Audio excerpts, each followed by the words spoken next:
जय Hind, Vande Mataram. Expose times में आपका स्वागत है। मैं हूं मुनेश श्रीवास्तव। आज हम बात करेंगे नेताजी सुभाष चंद्र बोस के ऊपर, जिनको लेके भारत में एक रहस्य बना हुआ है और वो आज़ादी के बाद से अभी तक कायम है। वो रहस्य है उनकी मृत्यु का। आज हम चर्चा इसी पे करेंगे कि क्या कभी भविष्य में या जो वर्तमान सरकार है वो इस रहस्य से पर्दा उठा पाएगी। और दूसरी चीज़ हम जानेंगे कि नेताजी सुभाष चंद्र बोस का आज़ादी की लड़ाई में जो योगदान रहा है वो किस परिणति तक उन्होंने पहुंचाया है, क्या वो स्थापित हुआ है। क्योंकि ऐसी थ्योरियां हैं, ऐसी बातें हैं जो हमारे हिस्ट्री में दर्ज हैं कि आज़ादी हमें बिना खड़ग बिना ढाल के नहीं मिली है। वो आज़ादी हमने पाई है एक सशस्त्र लड़ाई से, और उसमें एक बहुत बड़ा नाम है नेताजी सुभाष चंद्र बोस का। क्योंकि आज 23 जनवरी है और आज 23 जनवरी को ही नेताजी सुभाष चंद्र बोस की जयंती है। और एक खुशी की बात मेरे लिए ये है कि एक्सपोज टाइम्स की जब हमने शुरुआत की थी वो भी 23 जनवरी का ही दिन था 2019 में, जब हमारे political editor doctor Arvind Kumar Singh ji ने पुष्पेंद्र कुलश्रेष्ठ जी से इसी विषय पे, नेताजी सुभाष चंद्र बोस के विषय पे बातचीत की थी। तो आज इसी विषय पे हम बात करेंगे और जानेंगे कि ये जो रहस्य है वो कब खत्म होगा और आज़ादी की लड़ाई में नेताजी का क्या योगदान है। सर बहुत बहुत स्वागत है आपका। जी नमस्कार मुनेश जी। काफ़ी दिनों बाद सर, व्यस्तता के चलते आपसे मुलाकात बात नहीं हो पाई।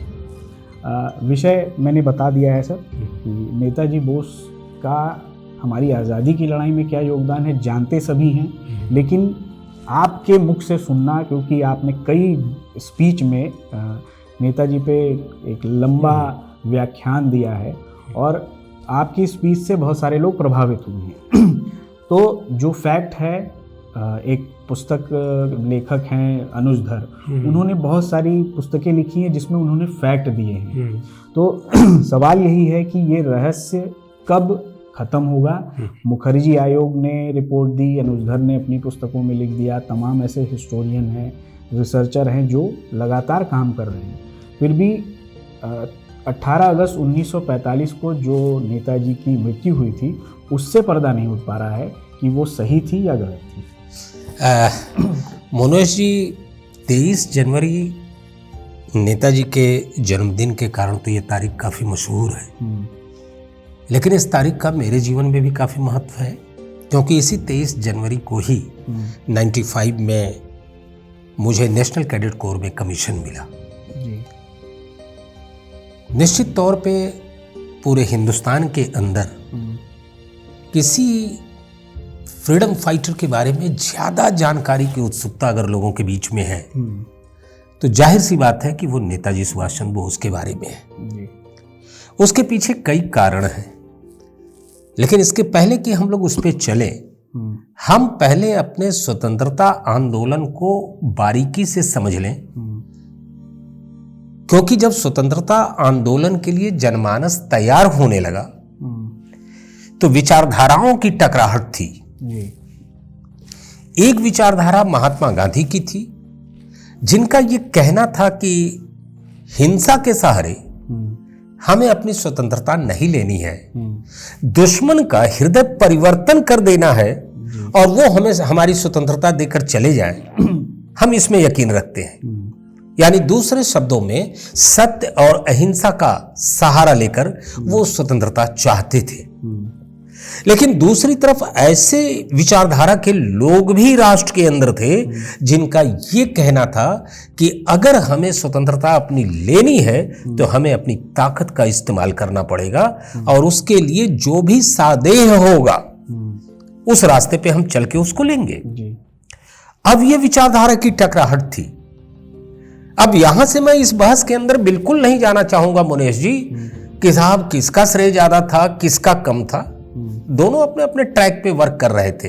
लेकिन एक छोटे से उदाहरण को देके नेताजी सुभाष चंद्र बोस के ऊपर चलेंगे। जब भी कोई फुटबॉल का मैच होता है, मैं स्पोर्ट्स की दुनिया से उदाहरण दे रहा हूं, तो हमारे स्पोर्ट्स के अंदर एक बात कही जाती है कि दो तरीके हैं मैच खेलने के। एक तो हम अपना गोल बचाएं, इसका मतलब यह हुआ कि अगर हम डिफेंसिव गेम खेल रहे हैं, सुरक्षात्मक गेम खेल रहे हैं, तो आप मैच को सिर्फ ड्रा कर सकते हैं या मैच हार सकते हैं, जीत तो आप कदापि नहीं सकते। और क्षमा कीजिएगा, मेरी बात किसी को बुरी लग सकती है, महात्मा गांधी यही खेल खेल रहे थे अंग्रेजों के साथ, जिसमें या तो हार मिलनी थी या तो मैच ड्रा होता। किसी सिरे से आप समझा दीजिए कि उसमें विक्ट्री कैसे मिलती जी। और दूसरा, नेताजी सुभाष चंद्र जो खेल रहे थे वो हमारे स्पोर्ट्स की दुनिया में कहा जाता है कि मैच जीतना है तो अटैकिंग गेम खेलना जरूरी है। और नेताजी ने अटैकिंग गेम का इतना सुंदर मुजाहिरा किया है जिसकी परिकल्पना आप किसी अन्य कंट्री के अंदर फ्रीडम फाइटिंग के लिए नहीं कर सकते जी।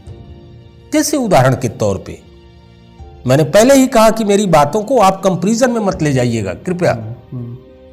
नेताजी सुभाष चंद्र बोस जब इस बात पे दृढ़ हो गए कि मुझे अपनी ताकत को इकट्ठा करना होगा और उस ताकत के बल पे ब्रितानी हुकूमत को इस देश से बाहर निकालना होगा, तमाम पाबंदी, घेरेबंदी, नजरबंदी के उपरांत भी वो अंग्रेजों की चुंगल से बाहर निकल गए। ये पहली डिफीट थी ब्रितानी हुकूमत की। और दूसरा, वो बंदा बाहर निकल के शांत नहीं बैठता है, हिटलर से मिलता है जो उस समय सेकेंड वर्ल्ड वॉर का एक बहुत बड़ा आइकॉन था, चाहे जिस रूप में आप उसको ले लीजिए। सिर्फ अपनी कंट्री को आजाद कराने के लिए नेताजी सुभाष चंद्र बोस ने पूरी दुनिया में खाक छानी और जापान में जाके 45,000 उन सैनिकों को जापानियों के द्वारा लिया जो ब्रितानी हुकूमत के सिपहसालार थे, जो भारतीय थे, अंग्रेजों के लिए लड़ रहे थे। और जरा कल्पना कीजिए कि साहब 45,000 लोगों के दिमाग में, जो कभी अंग्रेजों की हुकूमत के अंतर्गत कार्य कर रहे थे, इस लेवल पे ले जाके उनको खड़ा कर देना कि ब्रितानी हुकूमत से उठा करा जाए, यह साधारण दिल गुर्दे का काम नहीं था जो नेताजी सुभाष चंद्र बोस ने करके दिखाया। लेकिन फिर और जोड़ता हूं, महिला ब्रिगेड खड़ा कर देना। अरे अंग्रेजों के उस जुल्म जलालत के बीच में कोई महिला ब्रिगेड खड़ी हो अंग्रेजों की खिलाफत करने के लिए, या तो शायद असंभव कार्य था जो नेताजी सुभाष चंद्र बोस ने करके दिखाया। लेकिन साहब नेताजी सुभाष चंद्र बोस तो यहां तक भी नहीं रुके। जापानियों के द्वारा प्राप्त 3 द्वीपों के ऊपर यूनियन जैक उतार के भारतीय फ्लैग को फहरा दिया। 21 अक्टूबर को आजादी की उद्घोषणा कर दी, आजाद हिंदुस्तान की करेंसी जारी कर दी, सरकार बना दी और मंत्रिमंडल घोषित कर दिया। अब यहां एक बात कहूंगा मित्रों, तो आप नाराज मत होइएगा। कंपैरिजन करके, मैंने कहा था कंपैरिजन मत कीजिएगा, लेकिन मैं ये शब्द इसलिए कह रहा हूं कि क्या जिस ट्रैक से चलते हुए देश खोज रहा था कि हमको आजादी मिल जाएगी, क्या यह संभव था? और वो भी भारतवर्ष में रहते हुए आजाद भारत की करेंसी जाहिर कर देना, मंत्रिमंडल बना देना, देश को आजादी की उद्घोषणा कर दिया, ये यहां के लोग कभी नहीं कर पाए। और यहां एक बात और जोड़ता मैं चलूं कि जिस समय नेताजी सुभाष चंद्र बोस ने 10 कंट्रियों का समर्थन ले लिया, 11 कंट्रियों का, 9 कंट्रियों का, किसके लिए समर्थन लिया? आजाद हिंदुस्तान के लिए, आजाद हिंद सरकार को मान्यता मिल गया, मान्यता और मिला भी, 9 ने दिया। यह इतनी बड़ी डिफीट थी ब्रितानी हुकूमत की कि उसका तिलमिला जाना समझा जा सकता है।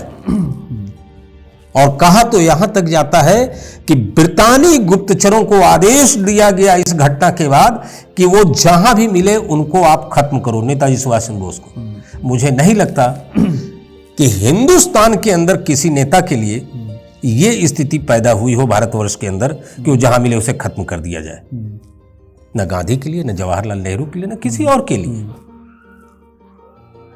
और एक जो दुर्घटना हुई भी, उसे मैं दुर्घटना ही मानता हूं कि 14 लाठी खाने के बाद लाला लाजपत राय की मृत्यु हो गई। इसके अतिरिक्त जिस विचारधारा पे महात्मा गांधी चल रहे थे, उस विचारधारा पे न तो किसी के जान जाने का खतरा था, और आजादी कब तक मिलती, कहां तक मिलती, यह एक बड़ा ऐसा प्रश्नवाचक चिन्ह है जिसका उत्तर कहीं देखने को मिलता नहीं है। और एक बात और, यह जाहिर सी बात है कि नेताजी ने जब इमली से शादी की तो उसे गुप्त रखा, लेकिन नेताजी सुभाष चंद्र की जो बेटी है अनीता बोस, वो गुप्त तो है नहीं, सबके सामने है।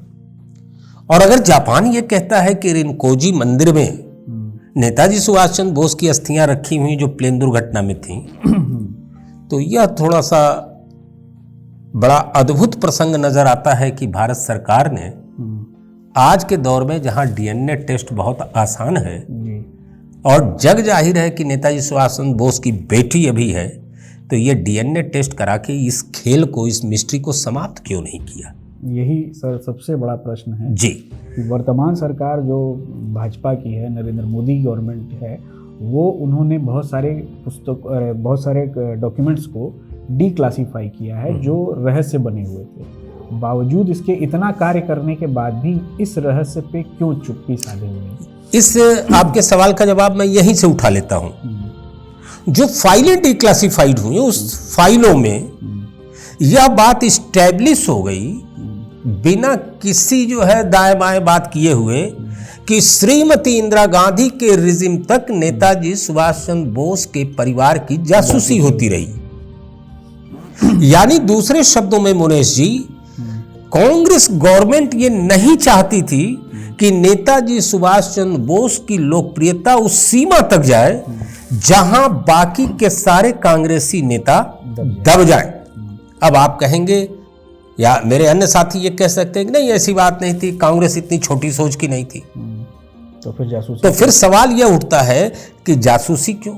और दूसरा, थोड़ा सा पीछे पन्ना पलट देते हैं और एक चीज विचारधारा के विरोध के चलते ही तो अपना कैंडिडेट नेताजी के खिलाफ खड़ा किया था महात्मा गांधी ने। क्यों? वाई?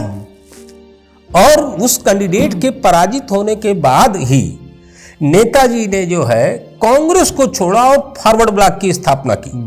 यानी इतना तय था कि कांग्रेस के अंदर नेताजी को उस रूप में उनकी विचारधारा नहीं देखी जा रही थी जिससे कांग्रेस आजादी चाहती थी।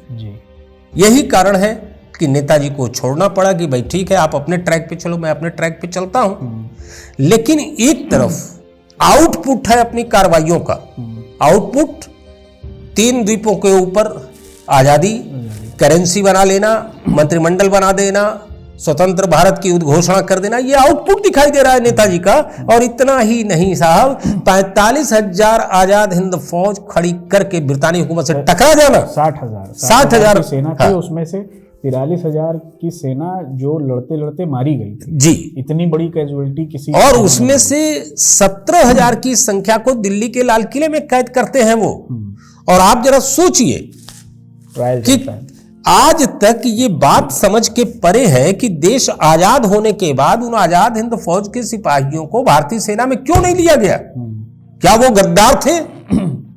या जो हमारा देश स्वतंत्र हुआ उसके प्रति लॉयल नहीं थे? नहीं साहब, उसका सिर्फ एक ही मतलब था कि हम किसी भी जरिए, किसी भी सूरत से इनको हाईलाइट नहीं करना चाहते जिससे कि किसी और का कद ऊंचा हो या इतनी बड़ी लकीर खिंच जाए कि उसके आगे बाकी लकीरें बौनी हो जाए। ये भी था कि ब्रिटिश गवर्नमेंट ये नहीं चाहती थी, इसलिए यहाँ की हाँ, निश्चित तौर पे शामिल नहीं। देखिए, ये कह लेना तो बिल्कुल सही होगा जो मैं कहने जा रहा हूं कि आजादी हमने ली या आजादी हमें दी गई। जी, मैं बहुत सोच समझ के दोनों वाक्य बोल रहा हूं। आजादी अगर हमने ली होती तो आजादी हमारी शर्तों पे होती, लेकिन चूंकि वो हमें दी गई इसलिए उसमें भी अंग्रेजी शर्तें शामिल हैं। आप 12 बजे रात को शपथ लेते हो, किससे शपथ लेते हो भाई? आप गुलाम जो व्यक्ति हमको रखा है उसी के द्वारा आप शपथ लेते हो।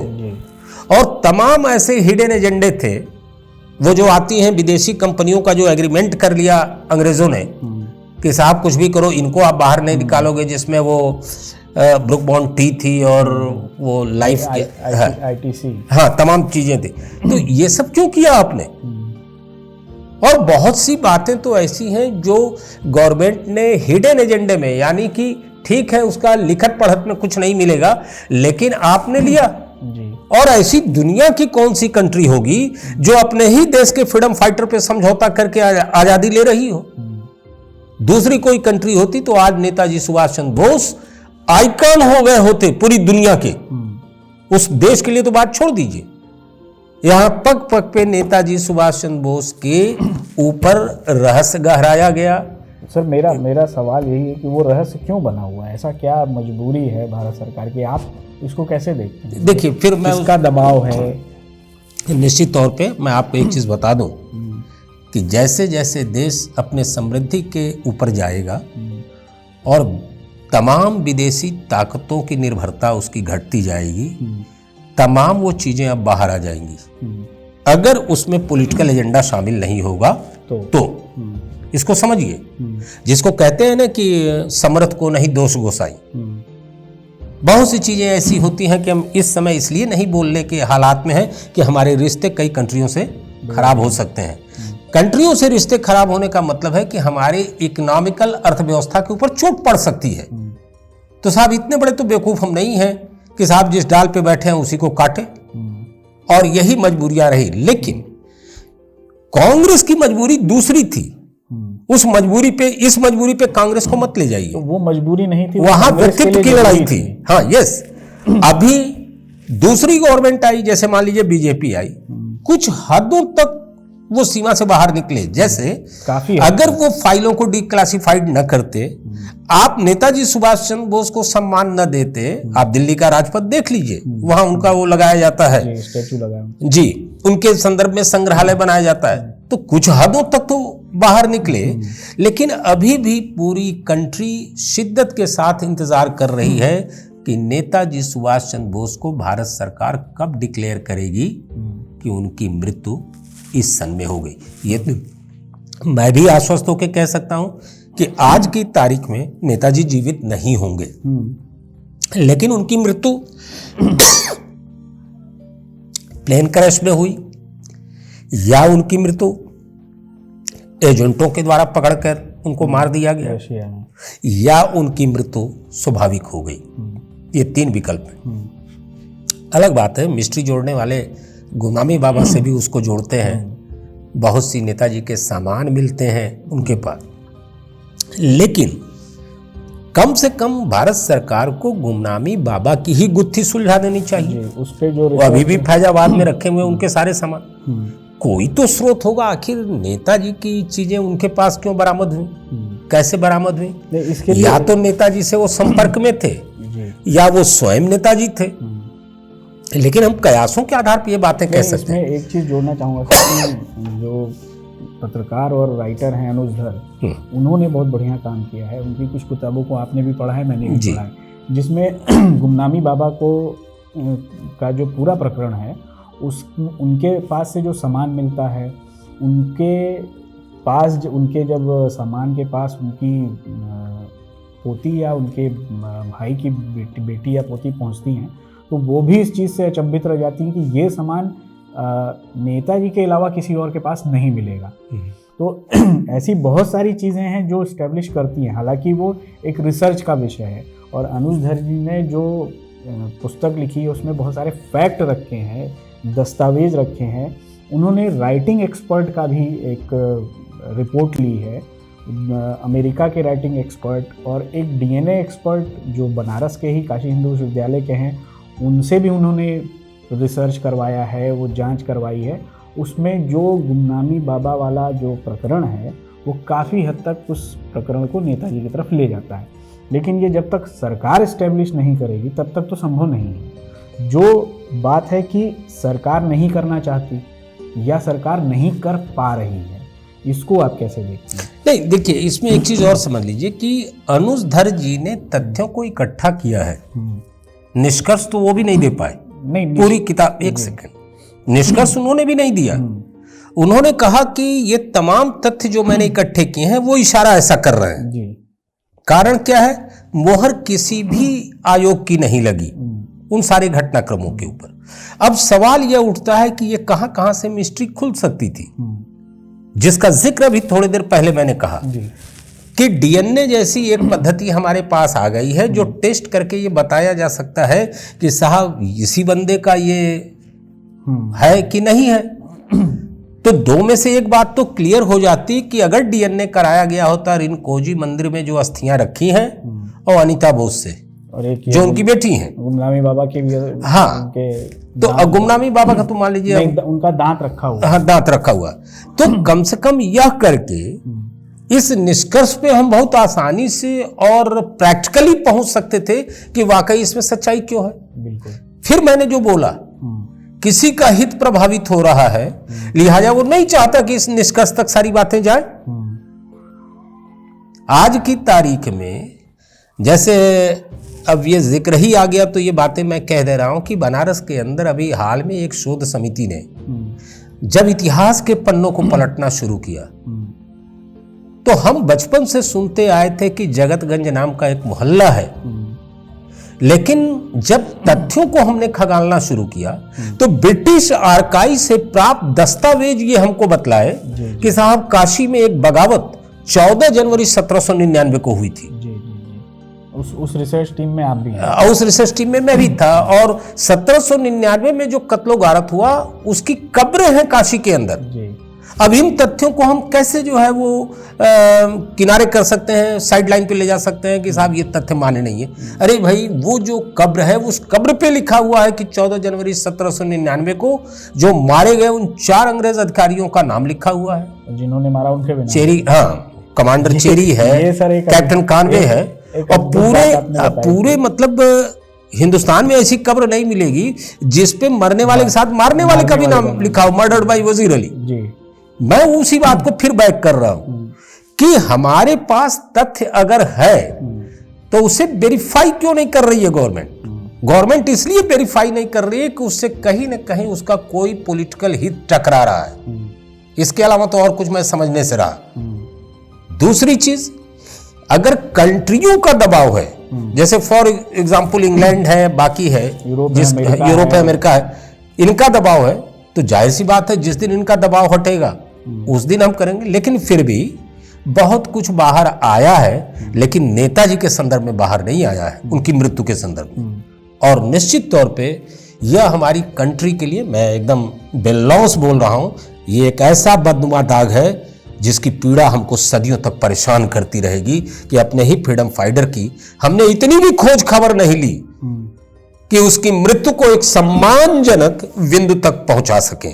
और इसके लिए जो पिछली गवर्नमेंटें थी वो भी दोषी हैं, और जो वर्तमान गवर्नमेंट है वो भी दोषी है। जी, बहुत बहुत धन्यवाद सर जी। तो इस वीडियो में बस इतना ही सर। आपने काफ़ी चीज़ों को बता दिया है, और बहुत सारी चीज़ें जो अनुसर कर रहे हैं, एक प्रोफेसर कपिल कुमार हैं वो कर रहे हैं, नेताजी के तमाम रिसर्चों को सामने ला रहे हैं, खुद भी रिसर्च कर रहे हैं, जिससे इतिहास के पन्ने पलटे जा रहे हैं, इतिहास को कुरेद कुरेद के निकाला जा रहा है। और हमें ये उम्मीद है कि जल्द से जल्द नेताजी का जो ये रहस्य है वो सामने आएगा। तो इस वीडियो में बस इतना ही। तब तक के लिए अगले वीडियो में हम जल्द मिलेंगे। तब तक के लिए धन्यवाद, नमस्कार, जय हिंद।